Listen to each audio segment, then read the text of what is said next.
ચોમાસાની સિઝનમાં જ્યારે પણ વરસાદ પડે છે ત્યારે એક રૂઢિપ્રયોગ આપણને સાંભળવા મળતો હોય છે. એ છે બારે મેઘ ખાંગા થયા. આ બારે મેઘ ખાંગા થયા એટલે શું? તેની વાત કરીએ તો જ્યારે પણ સામાન્ય વરસાદ, ભારે વરસાદ, અતિ ભારે વરસાદ, ધોધમાર વરસાદ, સામેલાધાર વરસાદ, આવા બારે બાર પ્રકારો આપણને સાંભળવા મળતા હોય છે. જ્યારે પણ આકાશમાંથી આ બારે બાર પ્રકારો જ્યારે વરસી પડે છે ત્યારે આપણે કહીએ છીએ કે બારે મેઘ ખાંગા થયા. હવે આપણે જાણી લઈએ કે બારે મેઘ ખાંગા થવા એટલે વરસાદના બારે બાર પ્રકારો કયા છે તે પણ આ વિડીયોમાં હવે જાણી લઈએ. વરસાદના 12 પ્રકારોમાં પ્રથમ પ્રકાર છે ફરફર વરસાદ. જે વરસાદથી માત્ર હાથ પગના રૂવાણા જ ભીના થાય તેવો એકદમ સામાન્ય વરસાદ પડે એટલે ફરફર વરસાદ પડ્યો એમ કહેવામાં આવે છે. વરસાદનો બીજો પ્રકાર છે છાંટા. ફરફર વરસાદ કરતાં થોડો વધારે પણ એક જગ્યાની જગ્યાએ છૂટો છવાયો વરસાદ પડે એટલે છાંટા પડ્યા એમ કહેવામાં આવે છે. વરસાદનો ત્રીજો પ્રકાર છે ફોરા.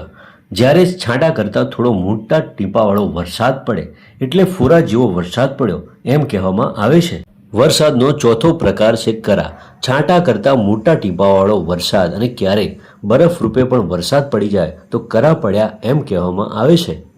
વરસાદનો પાંચમો પ્રકાર છે પછેડીવા વરસાદ. પછેડીવા વરસાદ એટલે એવો વરસાદ જેનાથી બચવા પછેડી કે ચાદરનો આશરો લેવો પડે કે ઉપયોગ કરવો પડે એવો વરસાદને પછેડીવા વરસાદ પડ્યો એમ કહેવામાં આવે છે. વરસાદનો છઠ્ઠો પ્રકાર છે નેવાધાર વરસાદ. નેવાધાર વરસાદ એટલે એવો વરસાદ પડે કે ઘરના છાપરા કે નળિયાના નેવા પરથી પાણીની ધાર વહેવા લાગે એવા વરસાદને નેવાધાર વરસાદ કહેવામાં આવે છે. વરસાદના સાતમા પ્રકારને મોલ મેં વરસાદ કહેવામાં આવે છે.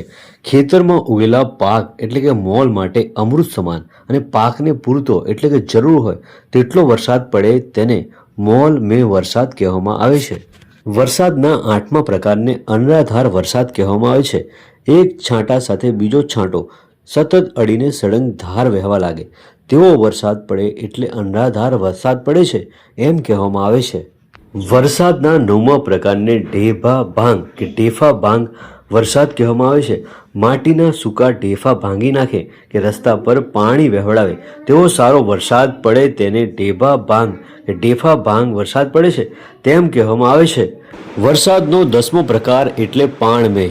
ચારે બાજુ પાણી જ પાણી ભરાઈ જાય અને ખેતરો કે તળાવો જળ તરબોળ થઈ જાય તેવો વરસાદ પડે તેને પાણમેં વરસાદ પડે છે તેમ કહેવામાં આવે છે. વરસાદના 11મા પ્રકારને મુશળધાર કે સામેલાધાર વરસાદ કહેવામાં આવે છે. સામેલા જેવી જાડી ધારે પડતો અત્યંત ભારે વરસાદ એટલે સામેલાધાર કે મુશળધાર વરસાદ પડે છે